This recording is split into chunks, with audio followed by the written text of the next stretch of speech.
स्वागत है दोस्तों वंदे भारत फाउंडेशन की इस वीडियो लेक्चर सीरीज में। मैं मालीराम शर्मा। आज हम बात करेंगे अवयवों के गुणन की, मैट्रिक्स के मल्टीप्लिकेशन की। मैट्रिक्स मल्टीप्लिकेशन कैसे करते हैं, दो मैट्रिक्स का मल्टीप्लिकेशन। अवयव का गुणन,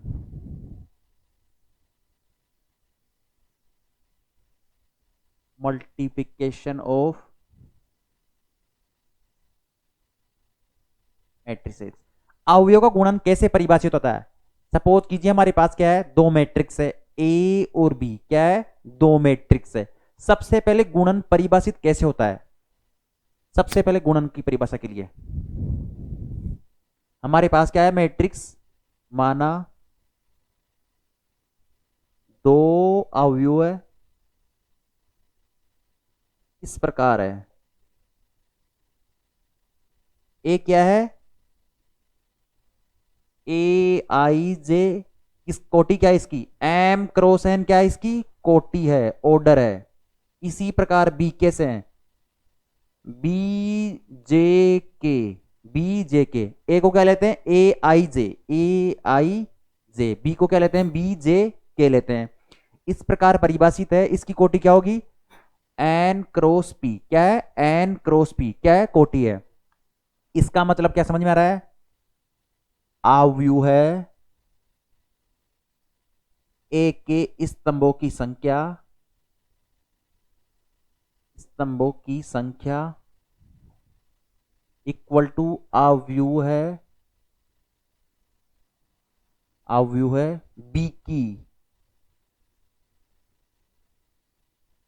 पंक्तियों की संख्या।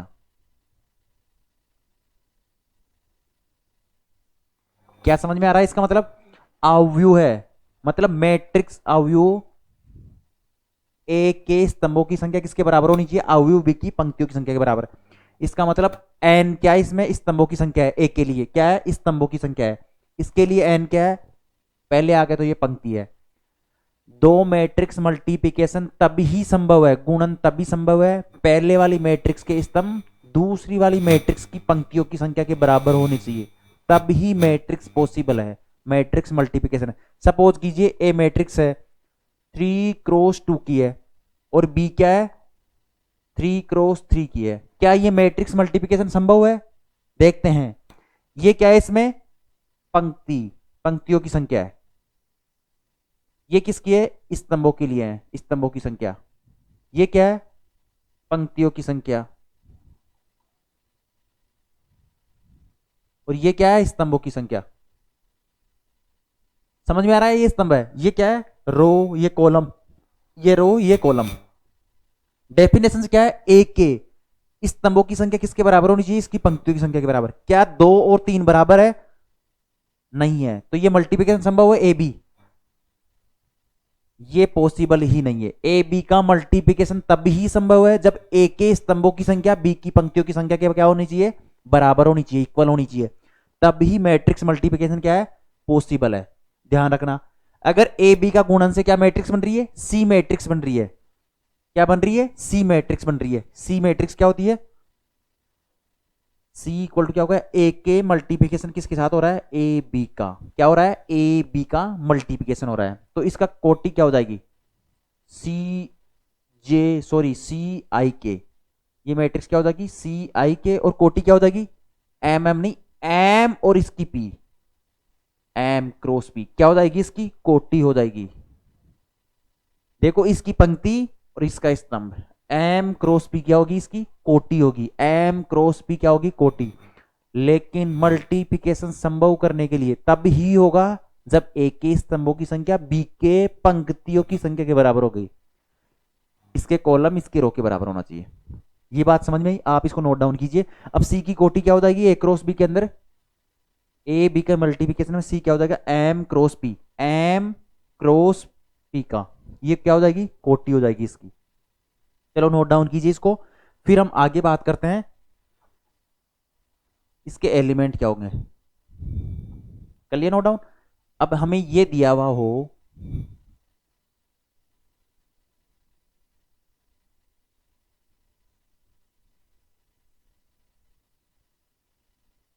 अवयव है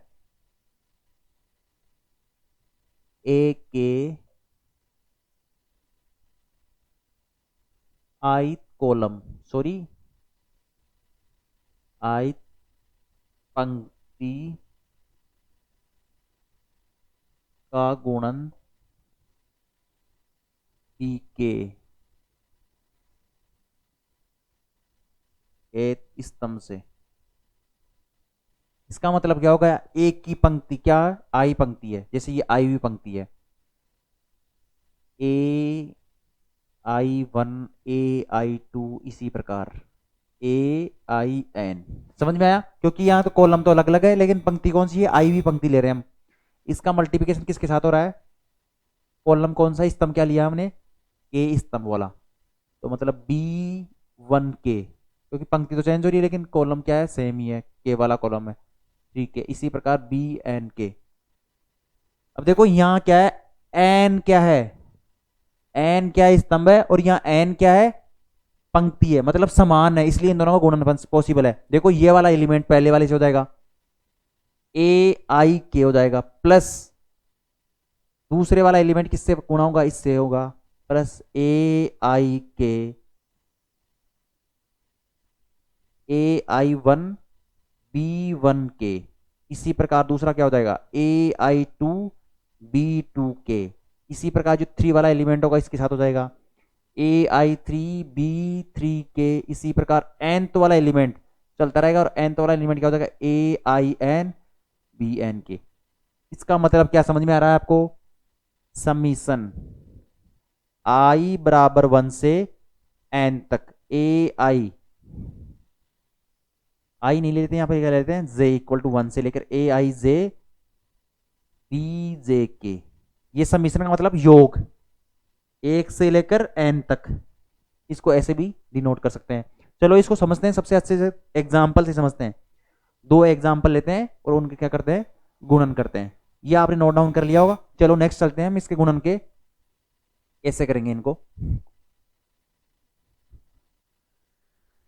एनसीईआरटी के एग्जाम्पल से समझ लीजिए। उदाहरण के लिए यदि क्या दिया हुआ हमारे पास, c इक्वल टू 1 माइनस 1 2 0 3 और 4 दिया हुआ है, तथा डी क्या दिया हुआ हमारे पास, d इक्वल टू 2 7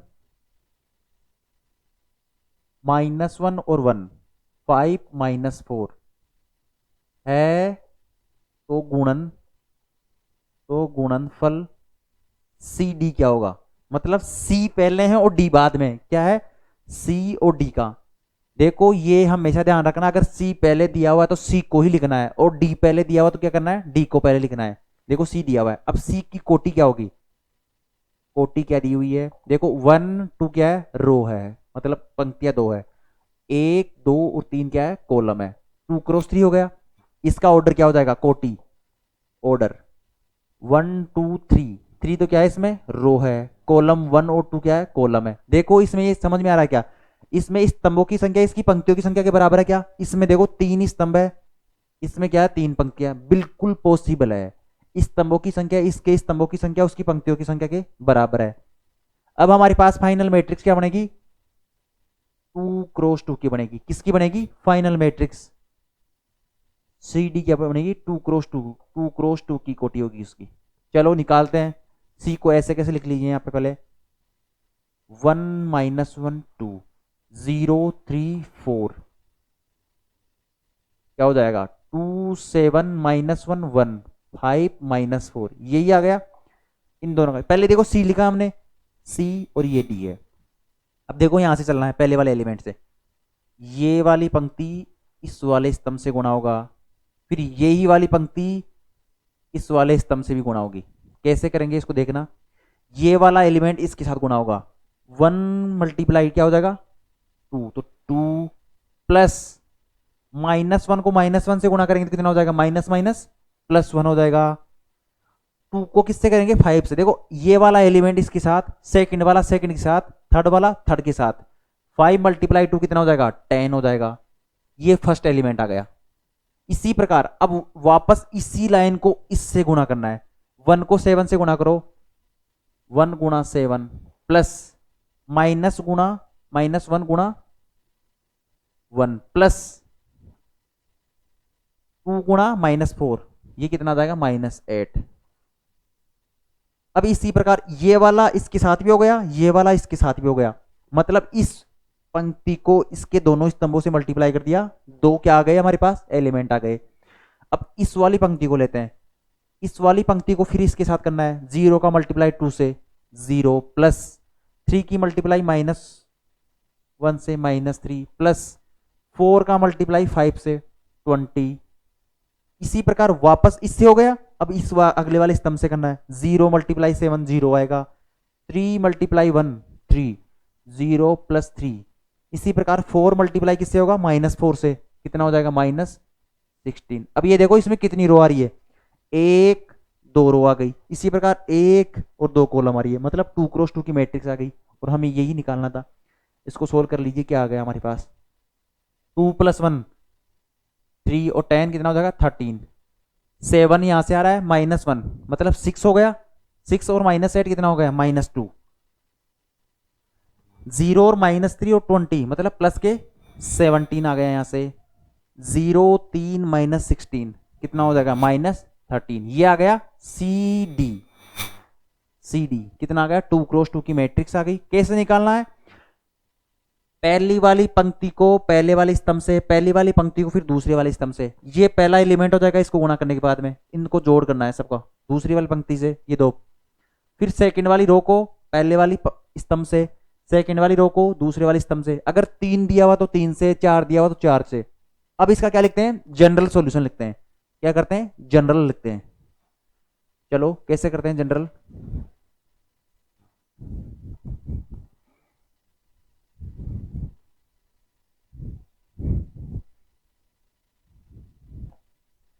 हमारे पास क्या है, एक मैट्रिक्स है, ए दिया हुआ है, ए पहली पंक्ति है A11 A12 A13 A14, इसी प्रकार चलता रहेगा, क्या आ जाएगा A1n।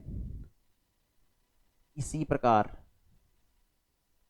सेकंड मैट्रिक्स क्या है, A21 A22, इसी प्रकार ये चलता रहेगा A2n। नीचे इसको लिखता जाए A31 and so on AN1, लिखते हैं ऐसे ही, इसको भी ऐसे लिखते हैं, ये क्या हो जाएगा ANN। यही होता है मैट्रिक्स, n क्रॉस n की मैट्रिक्स हमारे पास क्या है, n क्रॉस n या m क्रॉस n की ले लेते हैं, m तो क्या है इसमें पंक्तियां है, m क्रॉस n क्या ले लेते हैं, m क्रॉस n की मैट्रिक्स लेते हैं, जिसमें क्या है m तो पंक्तियां है, देखो 1 2 3 ये m पंक्ति आ गई, और n क्या है, स्तंभ है, n स्तंभ आ गए। इसी प्रकार मैट्रिक्स क्या लेते हैं, B11 B12, इसी प्रकार की इसमें भी क्या है B1, इसको क्या लेते हैं n क्रॉस p की मैट्रिक्स लेते हैं, क्या लेते हैं n क्रॉस p की, इसका मतलब क्या आ जाएगा, p तो क्या आ जाएंगे इसमें स्तंभ आ जाएंगे। इसी प्रकार B21 इसी ये चलता रहेगा, एंड सोन BN1 ये भी चलता रहेगा, इसमें लास्ट एंड क्या आ जाएगा BNP आ जाएगा, BNP। अब देखो इनका गुणन संभव है या नहीं, A और B मैट्रिक्स का गुणन संभव है नहीं। देखो A की कोटि पे क्या है M क्रॉस N है, B की कोटि क्या है N क्रॉस P है, इसके स्तंभ क्या है N, इसकी पंक्तियां क्या है N, इसका मतलब पॉसिबल है, इसका मतलब पॉसिबल है, इसका मतलब क्या है पॉसिबल है। और किसकी कोटि क्या हो जाएगी M क्रॉस P, कोटि क्या हो जाएगी M क्रॉस P क्या हो जाएगी कोटि हो जाएगी। तो लिख दीजिए कैसे करेंगे इसको, ये वाली रो इस वाले स्तंभ से, ये वाली रो इस वाले सेकंड से, ये वाली रो टोटल P स्तंभ तक करेगी गुणा, कितने करेगी, फिर ये वाली रो स्टार्ट हो जाएगी पहले से, ये वाली रो दूसरे से, ये वाली रो तीसरे से, ऐसे क्या चलता रहेगा, इसका क्रम चलता रहेगा। और m तो वाली भी फिर ऐसे ही, इसके मल्टीप्लिकेशन इसके साथ, फिर इसके साथ, फिर उसके साथ, समझ में आया आप लोगों को। तो ये क्या हो जाएगा, इसका गुणन हो जाएगा। हम 2 क्रॉस 2 की मैट्रिक्स लेते हैं, उसका क्या करते हैं गुणन करते हैं हम 2 क्रॉस 2 की, ये तो जनरल हो गया। अब 2 क्रॉस 2 की मैट्रिक्स लेते हैं, एक 2x2 की मैट्रिक्स लेते हैं, A11 A12 A21 A22, ये क्या हो जाएगी, एक 2x2 की मैट्रिक्स हो गई। बी क्या ले लेते हैं, ये 2x2 की है।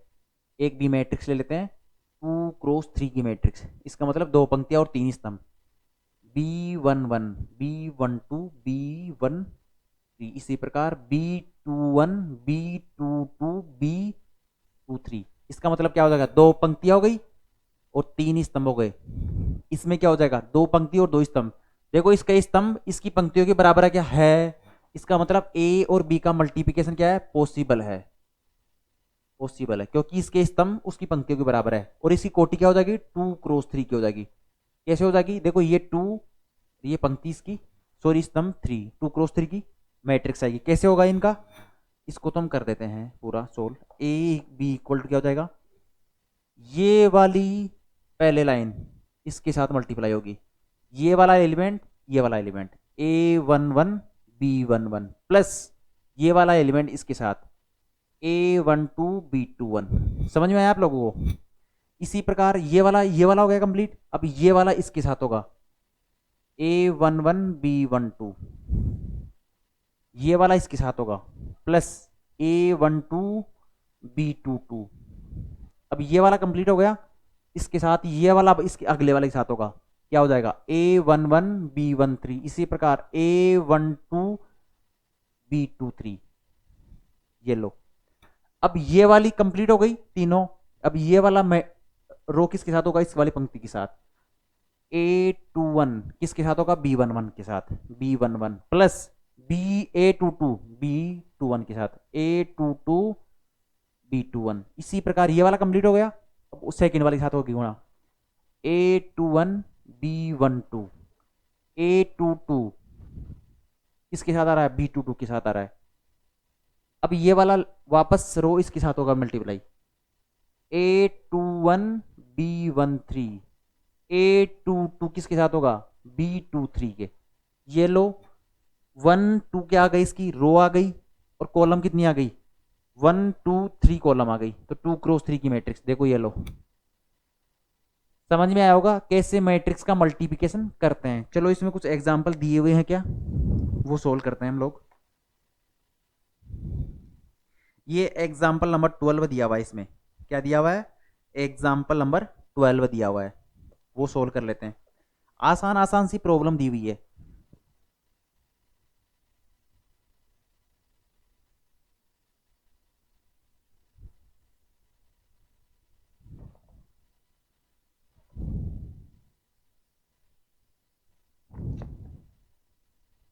एग्जाम्पल नंबर 12 NCERT का, यदि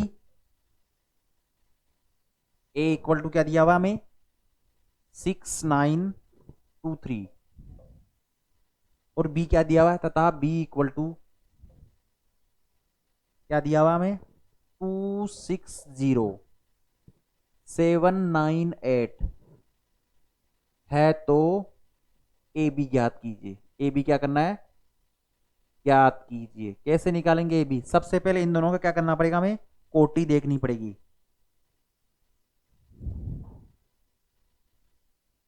सबसे पहले क्या करना पड़ेगा, इनकी कोटि देखनी पड़ेगी। क्या कोटि क्या है इनकी, देखो 1 2 क्या है इसमें, रो है, 1 और 2 क्या है इसमें, कॉलम है। इसी प्रकार 1 और 2 क्या है इसमें, रो है, 1 2 3 कॉलम है। देखो इसके स्तंभ इसकी पंक्तियों के बराबर है, बिल्कुल बराबर है, इसका मतलब इनका मैट्रिक्स मल्टीप्लिकेशन संभव है। A क्रॉस B किसकी, 2x3 कोटि क्या होगी, मैट्रिक्स होगी। अब देखो AB क्या निकालेंगे, देखो सबसे पहले A लिख लीजिए 6923, ऐसा कैसे आ गया।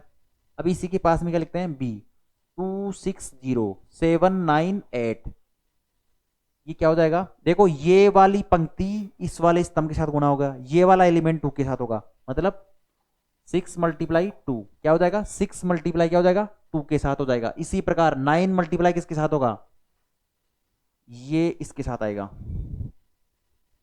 Plus 9 multiply 7 9 multiply 7। इसी प्रकार 6 मल्टीप्लाई 6 के साथ होगा, 9 मल्टीप्लाई 9 के साथ होगा, 6 मल्टीप्लाई 6 प्लस 9 मल्टीप्लाई 9, ये ऐसे भी हो जाएगा। इसी प्रकार ये वाला ऐसे भी होगा 6 × 9 6 × 0 9 × 8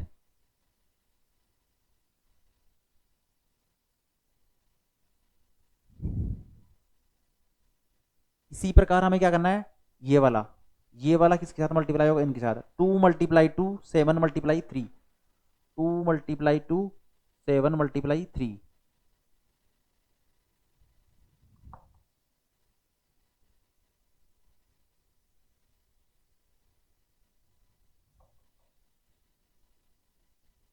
थोड़ा पास पास में लिख देता हूँ इनको।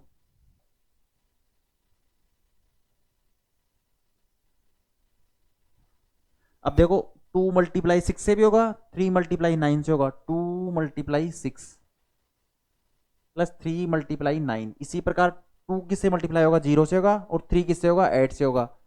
2 × 0 से होगा, 3 8 से होगा। ये लो, ये मैट्रिक्स क्या आ गई, 6 × 2 कितना हो जाएगा, 12 है, और 9 को मल्टीप्लाई करके 7 तो कितना हो जाएगा, 63, और 12 को क्या कर देंगे, ऐड कर देंगे, तो जो भी आएगा 1 2 3 एलिमेंट, इसमें 1 2 3 एलिमेंट, इसका मतलब 1 और 2 तो क्या आ गई, रो आ गई, और 1 2 क्या आ गई, 3 कॉलम आ गई, 2 × 3। देखो 2 × 3 की मैट्रिक्स आ रही है। ऐसे ही मल्टीप्लिकेशन करते हैं, समझ में आओगा। अब नेक्स्ट लेक्चर में हम बात करेंगे इसके क्रम विनिमय नियम का फॉलो करता है या नहीं, यानी मतलब ए बी को मल्टीप्लाई करना क्या बी ए के बराबर है, ये हम नेक्स्ट लेक्चर में चेक करेंगे कि ये होता है या नहीं होता है, या कभी कभी होता है, कौन से केस में होता है, ये इन सब चीजों के बारे में नेक्स्ट लेक्चर में बात करेंगे। जुड़े रहिए वंदे भारत फाउंडेशन के साथ। अगर अब भी कोई आपको डाउट है तो नीचे डिस्क्रिप्शन बॉक्स में टेलीग्राम का लिंक दिया हुआ है, आप वहां पे मैसेज कर सकते हो, कमेंट सेक्शन में बता सकते हो। इस वीडियो लेक्चर को अधिक से अधिक बच्चों में पहुंचाने की कोशिश कीजिए। हम इसका क्या करेंगे, कंप्लीट लेक्चर सीरीज बना रहे 11th 12th की एनसीईआरटी के फिजिक्स केमिस्ट्री मैथमेटिक्स तीनों के क्या मिल जाएंगे, आपको पूरे लेक्चर मिल जाएंगे, आप देख सकते हो प्ले लिस्ट में जाके। धन्यवाद वंदे भारत फाउंडेशन से जुड़ने के लिए। नेक्स्ट लेक्चर में फिर मिलते हैं। नेक्स्ट